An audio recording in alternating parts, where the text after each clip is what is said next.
ಇನ್ನು ಬಿಜೆಪಿಯಲ್ಲಿ ಇರುವಂತಹ ಈ ಅಸಮಾಧಾನಕ್ಕೆ ಬ್ರೇಕ್ ಹಾಕೋದಕ್ಕೆ ಅಂತ BY ವಿಜಯೇಂದ್ರ ಅವರು ಸಾಕಷ್ಟು ಪ್ರಯತ್ನ ಮಾಡ್ತಾ ಇದ್ದಾರೆ. ಮತ್ತೊಂದೆಡೆ BS ಯಡಿಯೂರಪ್ಪ ಅವರು ಕೂಡ ಸಾಕಷ್ಟು ಶತ ಪ್ರಯತ್ನಗಳನ್ನು ಮಾಡಿದ್ರು. ಇದರ ಹೊರತಾಗಿ ಈ ಆಂತರಿಕ ಕಲಹ ಹೆಚ್ಚುತ್ತಾ ಹೋಗ್ತಾ ಇದೆ. ಹೀಗಾಗಿ ಬಣ ರಾಜಕಾರಣಕ್ಕೆ ಬಿಜೆಪಿ ರಾಜ್ಯಾಧ್ಯಕ್ಷ BY ವಿಜಯೇಂದ್ರ ಈಗ ರೋಸಿ ಹೋದ್ರ ಅನ್ನುವಂತಹ ಪ್ರಶ್ನೆ ಕಾಡ್ತಾ ಇದೆ. ಸಾಕಪ್ಪ ಸಾಕು ಅಂತ ಅವ್ರಿಗೇನಾದರೂ ಅನಿಸ್ತಾ ಇದೆಯಾ? ಇದೇ ಕಾರಣಕ್ಕಾಗಿ ಅಸಮಾಧಾನ ಹೊರಹಾಕಿ ಹಿರಿಯರ ವಿರೋಧವನ್ನ ಕಟ್ಕೊಂಡ್ರ BY ವಿಜಯೇಂದ್ರ ಅನ್ನೋ ಪ್ರಶ್ನೆ ಕಾಡ್ತಾ ಇದೆ. BY ವಿಜಯೇಂದ್ರ ಅವರ ಹೇಳಿಕೆಯಿಂದ ಪಕ್ಷದ ಹಿರಿಯ ನಾಯಕರು ಕೆರಳಿ ಕೆಂಡವಾಗಿದ್ದಾರೆ. ಯಾಕಂದ್ರೆ ಎಲ್ಲರನ್ನ ನೋಡಿದಾಗ ನಾವು ಹಿರಿಯ ನಾಯಕರು ಯಾರು ತಟಸ್ಥ ಬಣದವರು ಅಂತ ಹೇಳ್ತಾ ಇದ್ರು, ಅವರು ಕೂಡ ಆಕ್ರೋಶ ಹೊರಹಾಕ್ತಾ ಇದ್ದಾರೆ. ನಾವು ರಾಜ್ಯಾಧ್ಯಕ್ಷರಾಗ್ತೀವಿ ಅನ್ನುವಂತಹ ಮಾತನ್ನ ಹೇಳ್ತಾ ಇದ್ದಾರೆ. ಮತ್ತೊಂದೆಡೆ ಪರೋಕ್ಷವಾಗಿ ಯತ್ನಾಳ್ ಅವರ ಟೀಮ್ ಅನ್ನ ಬೆಂಬಲಿಸ್ತಾ ಇದ್ದಾರೆ.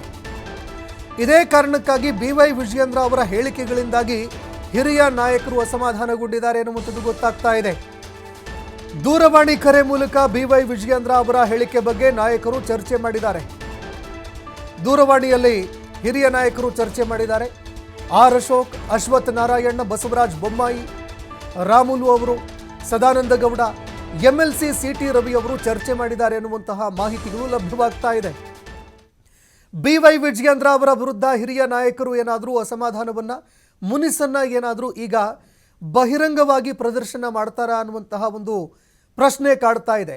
ಈವರೆಗೆ ನಡೆದಂತಹ ಎಲ್ಲ ಅಸಮಾಧಾನಗಳು ಏನೆಲ್ಲ ಬಣ ರಾಜಕಾರಣ ಇತ್ತು ಎಲ್ಲವೂ ಕೂಡ ಬಿಜೆಪಿಯಲ್ಲಿ ಈಗ ಕ್ಲೈಮ್ಯಾಕ್ಸ್ ಹಂತಕ್ಕೆ ಬಂದು ತಲುಪ್ತಾ ಇದೆ.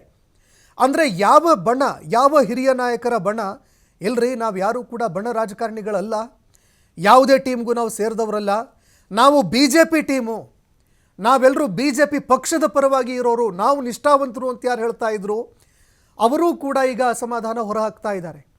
ಹೀಗಾಗಿ BY ವಿಜಯೇಂದ್ರ ಅವರಿಗೆ ಇದು ದೊಡ್ಡ ತಲೆನೋವಾಗಿ ಪರಿಣಮಿಸ್ತಾ ಇದೆ.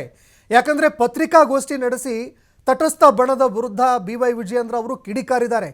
ಇದೆಲ್ಲವನ್ನ ನೋಡಿದಾಗ BY ವಿಜಯೇಂದ್ರ ಅವರು ಒಂದೆಡೆ ಯತ್ನಾಳ್ ಅವರ ಬಣ, ಮತ್ತೊಂದೆಡೆ ಯಾವ ಬಣ ತಾನು ತಟಸ್ಥ ಬಣ ಅಂತ ಹೇಳ್ತಾ ಇತ್ತು ಆ ಬಣ ಕೂಡ ಈಗ ತಮ್ಮ ವಿರುದ್ಧ ಕೆಂಡ ಕಾರ್ತಾ ಇರೋದಕ್ಕೆ ರೋಸಿ ಹೋದ್ರ.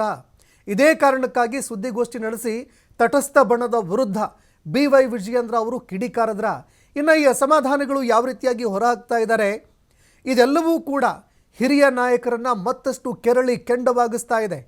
ಯಾವ ಹಿರಿಯ ನಾಯಕರ ಜೊತೆಯಲ್ಲಿ ಕುಳಿತುಕೊಂಡು ಮಾತನಾಡಬೇಕಾಗಿತ್ತು, ಅವರ ಮನವೊಲಿಸಬೇಕಾಗಿತ್ತು, ಏನು ಸಮಸ್ಯೆ ಇದೆ ಅದನ್ನು ಅಸಲಿ ಸಮಸ್ಯೆಯನ್ನು ಕೇಳುವಂತಹ ಕೆಲಸವನ್ನು ಮಾಡಬೇಕಾಗಿತ್ತು, ಅದನ್ನು ಆಲಿಸಿ ಆ ಸಮಸ್ಯೆಯನ್ನು ಬಗೆಹರಿಸುವಂತಹ ಕೆಲಸವನ್ನು ಮಾಡಬೇಕಾಗಿತ್ತು.